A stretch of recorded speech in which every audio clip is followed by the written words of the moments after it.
The heart monitor beeped steadily. It was as cold and precise as a countdown clock. In this sterile hospital room, thick with the sharp scent of clinical disinfectant, I could also smell the distinct, suffocating scent of final farewell. A crushing grief hung over everything, pressing down on my chest heavier than the stiff white blankets. Dr. Thornton, a man I had known for over a decade, looked down at me with deeply sympathetic eyes. He let out a long, heavy sigh, checked the chart one last time, and then delivered a heartbreaking sentence that no parent ever wants to hear. "Your liver has failed, Charles. I am so sorry, but I am afraid you only have 5 days left to live." 5 days. My brain froze. My ears rang with a high-pitched whine, but right beside me, another voice spoke up. It held no shock. It held no grief. It was filled with raw, unfiltered triumph. My son stepped forward, blocking the doctor from my view. He grabbed my frail, bruised hand tightly, his grip painfully strong. He leaned down close to my ear, his breath hot against my skin.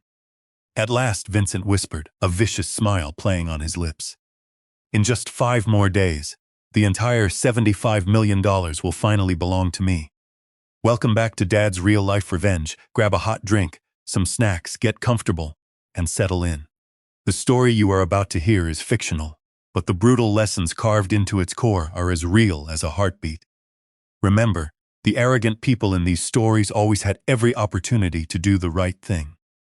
They simply chose not to, blinded by their own boundless greed." Leave a comment with the number 1 so we can continue the story, and hit that subscribe button. "You are going to enjoy this one." I glared at Vincent, the only son I had ever loved more than my own life. There was a bright, glittering smile on his face, a smile shattered like broken glass, sharp and profoundly cold. That smile never reached his eyes. At that moment, his dark eyes looked exactly like a starving vulture circling in a gray sky. He was eagerly waiting for his prey to die so he could pick over the wealthy remains. The rotting graveyard of greed was clearly visible within his soul.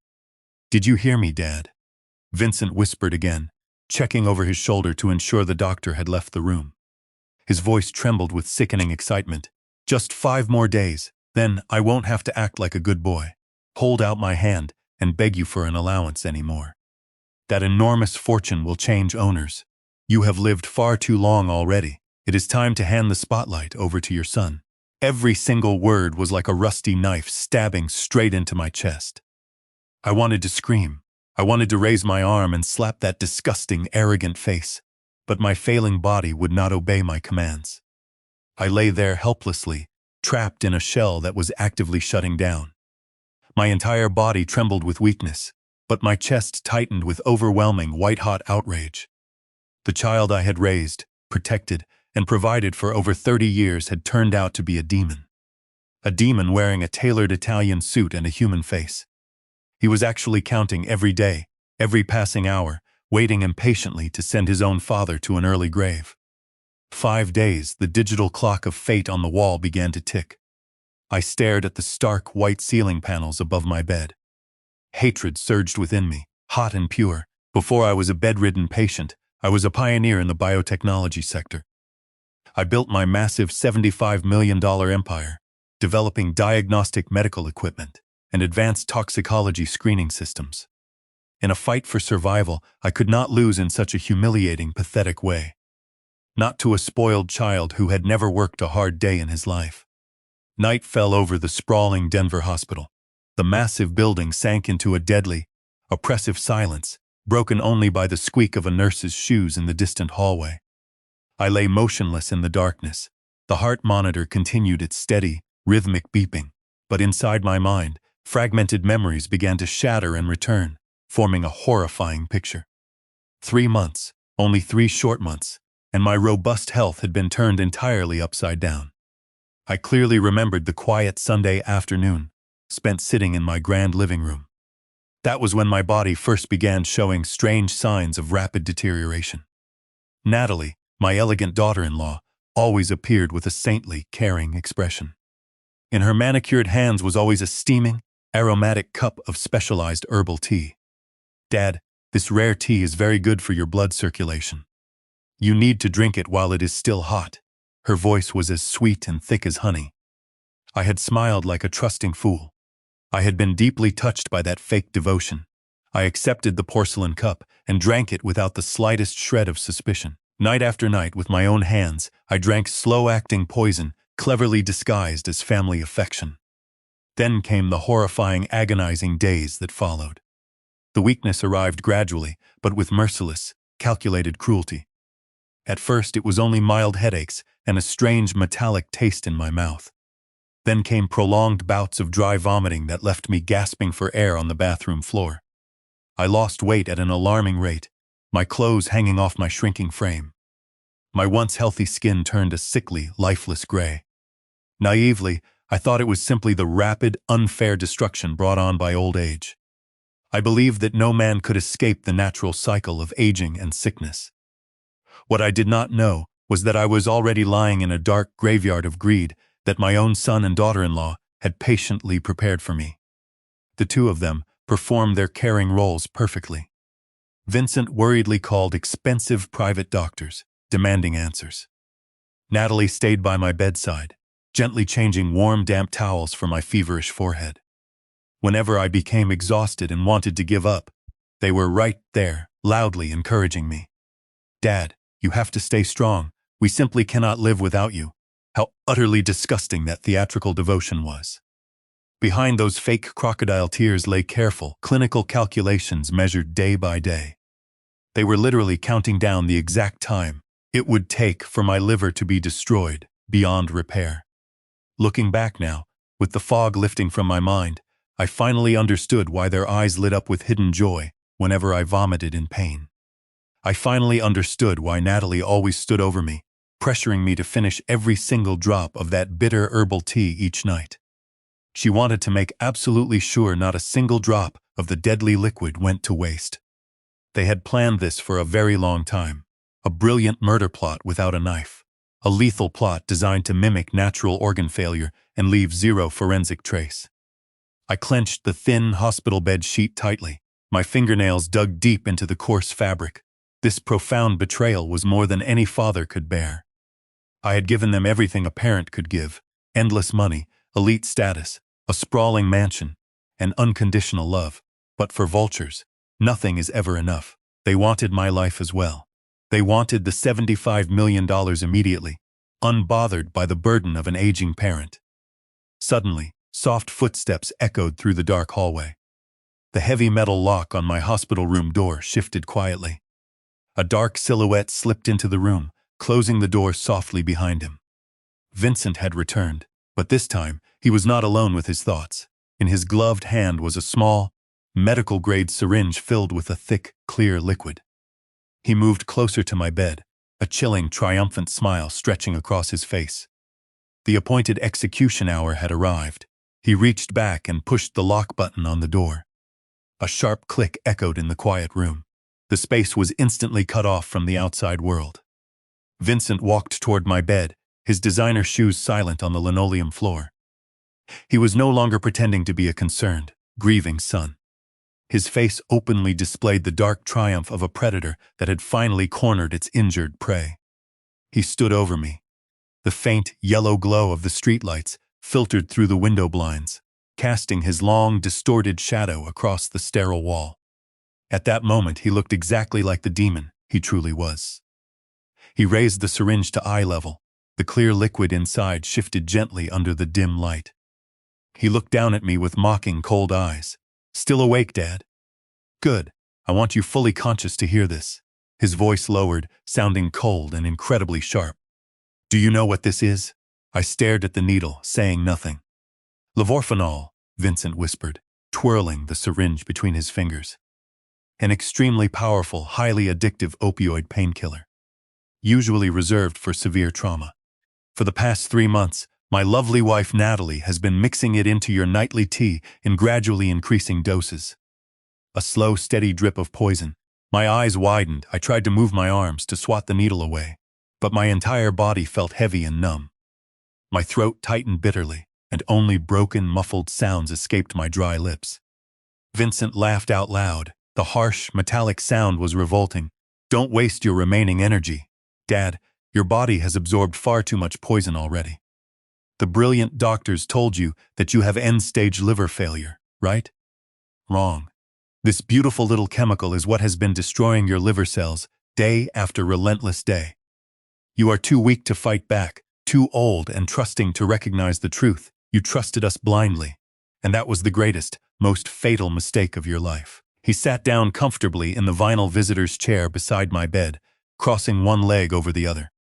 Then he began to dream aloud, his voice dripping with pure, toxic greed. 5 more days, just 5 short days. When your old heart finally stops beating and that monitor goes flat, I will finally be free. I will use your $75 million to buy a massive, luxurious beachfront villa in Bora Bora. I will lie on the pristine white sand, watching the sunset, drinking the most expensive vintage champagne money can buy. I will never have to listen to your boring lectures about hard work and integrity again. I will be the king of my own empire. I lay there, paralyzed by the drugs but fully alert in my mind. Hatred surged to its absolute peak. The burning outrage and bitter betrayal made my chest feel as though it might violently explode. The son I had once proudly carried on my shoulders, the son to whom I had given every opportunity to do the right thing, was now counting down the literal days until my death, so he could indulge his pathetic vanity. He was firmly convinced he had won. He believed that his complex medical assassination plan with Natalie was flawless. Vincent stood up slowly. He pushed the syringe plunger just a fraction of a millimeter. A tiny droplet of clear liquid appeared at the sharp tip of the needle. He leaned close to my face, hovering over me like a dark storm cloud. His breath reeked of expensive scotch and raw cruelty. It is going to be a long, painful night, dear Dad. Enjoy these final agonizing days. Instead of injecting me, he turned, walked to the IV drip station, and skillfully injected the clear liquid directly into my secondary saline bag. He was ensuring a steady, untraceable flow into my veins. Then he unlocked the door and disappeared into the darkness of the hallway. The hospital room returned to its terrifying silence. The heart monitor continued its steady beeping, sounding exactly like a death sentence being read aloud by a mechanical judge. I stared into the empty space before me. Hot tears ran down my pale face, not from fear of death, but from pure, unadulterated contempt. Vincent had become far too arrogant. He believed I was a completely helpless, senile old fool. He had no idea that he was dealing with a man who spent his entire career mastering the science of toxicology and chemical biology. He had no idea that in a desperate fight for survival, the confident hunter sometimes turns out to be the trapped prey. An hour later, the soft, squeaking footsteps of Nurse Jennifer echoed outside the room. She was carrying something that could overturn the entire deadly game. The hospital room door opened quietly. Nurse Jennifer stepped inside, pulling the blinds shut. Her alert eyes swept quickly around the room, making sure no one else was present besides me. She approached the bed, her youthful face marked by unmistakable seriousness. In her gloved hand was a carefully sealed, thick white envelope. The bold blue logo of the Boulder Independent Laboratory stood out prominently in the upper left corner. Jennifer leaned down and whispered directly into my ear. "Mr. Hayes, your private toxicology results are back. I did exactly as you instructed. I bypassed the hospital network. No one on the staff knows about this." I gave a slight, weak nod. Jennifer helped me tear open the thick envelope. She lifted the detailed medical report and began reading it aloud under the dim reading light. Each word, each numerical value struck like thunder in my ears. The concentration of levorphanol in the bloodstream is currently 4 times higher than the maximum permitted therapeutic level. This is undeniable evidence of systematic prolonged poisoning. The specific indicators of acute liver failure are entirely consistent with the destructive effects of prolonged exposure to massive doses of this synthetic substance. The ice inside my veins melted instantly.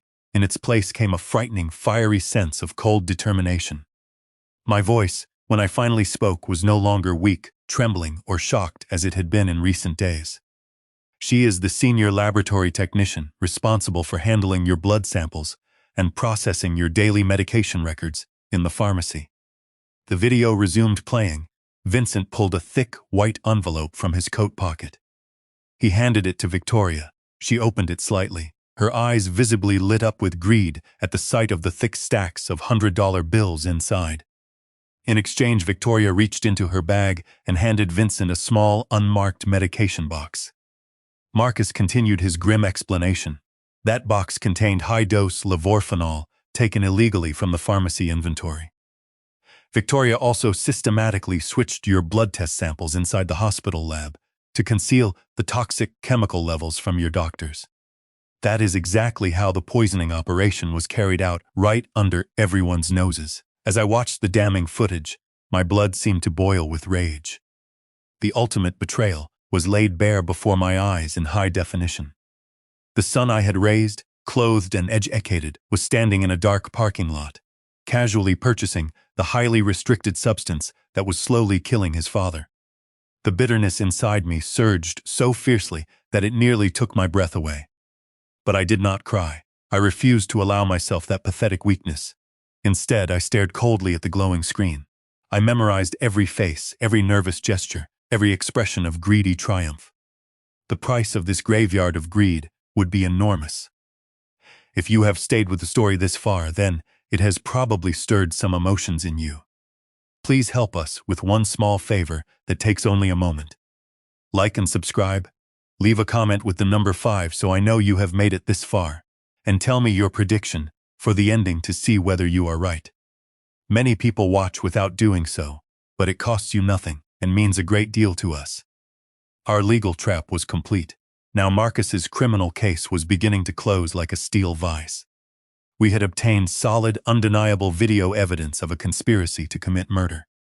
Vincent firmly believed he had bought everyone's silence with my money.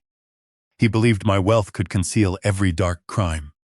He did not understand that greed always leaves a messy, traceable trail. Marcus Coleman closed the laptop with a snap, then he pulled out his phone and dialed a secure number. The cold, unblinking focus of a hunter, preparing for the final strike, appeared in his eyes. He spoke into the phone with firm authority. My team has successfully surrounded Victoria Cross's residence. The tactical operation to make her identify the mastermind behind this starts right now. Move in. I lay in the hospital bed, silently counting the beats of the clock of fate. The third day of the countdown was nearing its end. My life was still in fragile danger, but the balance of power had completely shifted. Victoria Cross now faced a terrifying choice that would determine the rest of her miserable life. Would she remain blindly loyal to Vincent and risk going to federal prison for murder, or would she speak the truth to save herself? The night of the third day arrived. The trap finally snapped shut on the perpetrators. Detective Marcus Coleman sent Henry a secure live audio recording from a private interrogation room downtown. I put on the heavy headphones. The sounds of ragged, panicked breathing and muffled sobbing came through the speakers with perfect clarity. Victoria Cross had completely fallen apart under the crushing weight of the surveillance footage Marcus had presented to her. Her trembling voice echoed through the recording. "I am sorry. I never wanted to actually kill anyone," she cried. "Vincent Hezes came to me first. He paid me $20,000 in cash every single month. My job was simply to replace ordinary pain medication with high-dose levorphanol in the system. He assured me that the old man was already weak and would die naturally from liver failure anyway. I was just someone taking money for a job." Marcus Coleman pressed forward in the recording with cold, surgical precision. Who supplied the medication? A hospital pharmacy does not lose that much levorphanol without someone noticing. Victoria broke down completely. Hoping desperately for a plea deal, she began revealing the entire operation. Margaret Foster. She is the head pharmacist. Natalie, Vincent's wife, is her close friend. They worked together to smuggle the medication out of the pharmacy inventory. Natalie kept strict records and monitored the daily dosages to make sure the old man didn't die too quickly and attract an autopsy. As I listened to the confession, my chest tightened. A deep sense of profound satisfaction mixed with overwhelming bitterness. The guilty had begun turning on one another like cornered rats to save themselves. Their unholy loyalty, built entirely on dirty money, shattered into pieces the exact moment they faced the terrifying possibility of handcuffs. Vincent and Natalie had believed they had created a perfect, unbreakable alliance. They thought raw greed could bind people together forever, but they forgot a simple, universal truth. Those who unite for illegal profit will gladly trample each other to death when the ship begins to sink. The entire poisoning conspiracy now stood completely exposed. My ungrateful son, my ruthless daughter-in-law, the corrupted laboratory technician, and the greedy chief pharmacist. Together, they had built a graveyard of greed intended to bury me. What they never anticipated was that I would construct a legal and criminal fortress, powerful enough to crush them all. I removed the headphones and looked at Henry Morrison. My eyes burned with the unyielding authority of a supreme judge delivering a final sentence. The 5-day countdown had entered its 4th day. Every single piece of solid, irrefutable evidence was now securely in our possession. Victoria's taped confession, the Boulder Laboratory toxicology report, the parking lot video, and the newly drafted will. It was more than enough to send them to state prison for decades. Henry rose to his feet and fastened the top button of his black overcoat. He checked his expensive watch before turning toward me with a grim, satisfied smile. Charles, the dawn of the 4th day will be their judgment day. I have already delivered the entire case file to the county sheriff. The Major Crimes Unit is preparing emergency arrest warrants right now. I lay quietly in the darkness and closed my tired eyes. For the first time in months, a feeling of deep, warm satisfaction spread through me. At that very moment, Vincent was probably still dreaming about his wealthy, untroubled future. He had no idea that in only a few short hours, loud police sirens would tear that sweet dream apart. Then, a loud crash suddenly echoed through the hospital corridor. Rapid, heavy footsteps thundered outside the room. A familiar, angry voice was shouting at the nursing staff. Vincent had discovered something, and he was racing straight toward my hospital room. The heavy door to room 402 burst open. Vincent charged into the room like a rabid, cornered animal. His face was pale. His eyes were streaked with thick, blood-red veins. In his shaking hand was a crumpled copy of the formal notice he had just received via certified courier from Henry Morrison's law office. A legal notice informing him that he had been officially disinherited. He was absolutely furious. He stormed toward my bed, screaming wildly like a man who had completely lost his mind. "What have you done?" Vincent shouted, his voice hoarse with rage. "Why would you donate the entire $75 million to a children's hospital? I am your only son. You cannot do this to me. That money is mine. It belongs to me. You are a crazy, senile old man." I remained perfectly still in the hospital bed. I looked at the screaming son standing before me, with eyes as cold as glacial ice. A quiet, terrifying authority filled the room, chilling the air. I was no longer the helpless old man waiting to die in a pool of his own vomit. I met his furious gaze and spoke slowly. Each word carried the weight of 1,000 crushing pounds. "That massive fortune belongs to me. I built it with my own bare hands. I have every legal and moral right to give it to sick children who actually deserve to live, rather than to a parasitic man who actively tried to murder his own father." Vincent froze mid-step. Sheer terror twisted his handsome face. He stumbled backward, dropping the crumpled paper. "How do you know?" "No, what are you talking about?" I smiled, a smile filled with pure, devastating contempt. At that exact moment, Henry Morrison stepped out from the shadowed corner of the room, followed closely by Marcus Coleman. In Henry's hands was the thick evidence file. "There is no way out now, Vincent," Henry said. His voice carried the absolute finality of a courtroom verdict. "We have the certified blood test results from the Boulder Laboratory. We have the surveillance footage of you handing bribe money to Victoria Cross in the parking lot. And most importantly, Victoria has signed a full recorded confession. She has identified everyone involved in the poisoning scheme carried out by you and Natalie. Chief Pharmacist Margaret Foster has also been arrested." Vincent collapsed onto his knees on the hard floor. His entire body trembled uncontrollably. Every single trace of arrogance and triumph vanished, replaced by hollow, wide-eyed dread. He stared at the damning file in Henry's hands with complete, utter despair. The graveyard of greed he had dug with his own hands was now burying his own life. The hospital room door opened once more. This time, the towering county sheriff entered alongside 4 heavily armed police officers. Their faces were grim and serious. One officer approached Vincent and unclipped a pair of heavy steel handcuffs from his belt. "Vincent Hayes, you are under arrest for conspiracy to commit murder and attempted murder in the first degree. You have the right to remain silent. Anything you say from this point forward may be used as evidence against you in a court of law." The sharp, metallic click of the handcuffs, locking tightly around Vincent's wrists, echoed loudly through the room. It was undoubtedly one of the most satisfying sounds I had ever heard in my entire life. Vincent broke down completely. He grabbed desperately at the metal rail of my hospital bed, sobbing openly. "Dad, I was wrong. Please help me. I am your son. Please withdraw the complaint. I will do anything." I turned my face away to look out the window. I did not even look at him.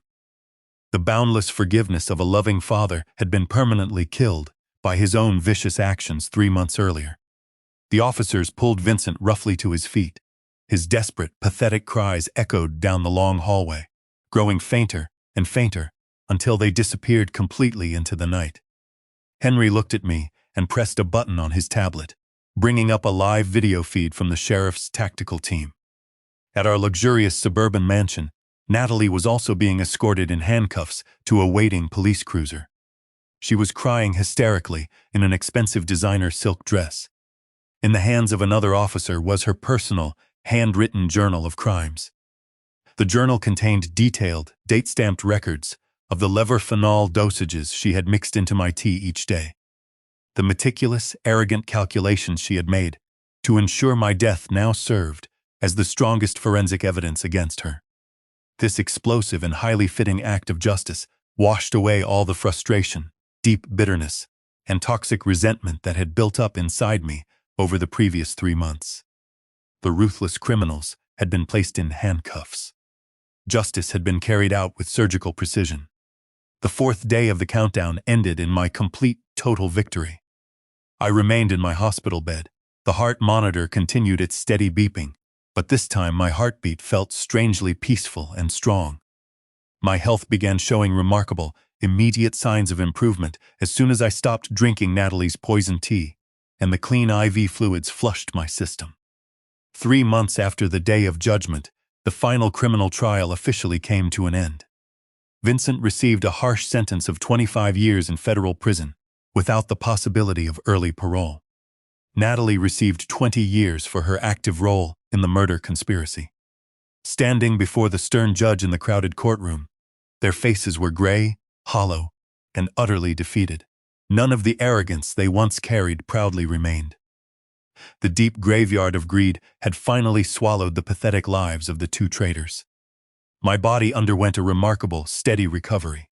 Once the levorphenol-laced tea had completely disappeared from my life, my resilient liver cells began to rapidly regenerate. The specialized doctors at the hospital called it a true medical miracle. But I knew the actual truth. It was my fierce determination to survive and my burning desire for justice that pulled me back from the very brink of death.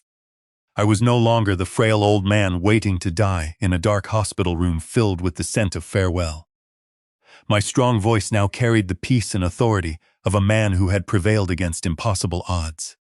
Today was a very special day. The grand dedication ceremony for the massive new pediatric oncology wing at Denver Children's Hospital was being held beneath bright, warm sunshine. The polished bronze nameplate of the towering building gleamed brilliantly with the words Charles Hayes Intensive Care Unit. My $75 million had finally been placed exactly where it truly belonged. It was no longer a glowing target for the toxic greed of an ungrateful son. It had become advanced medical equipment, life-saving medicine, a second chance at life, and bright smiles for thousands of innocent, suffering children. The vast money that others sought through cruelty had miraculously become a beacon of hope for future generations. As I watched the healthy children playing joyfully on the lush green hospital lawn, I smiled softly.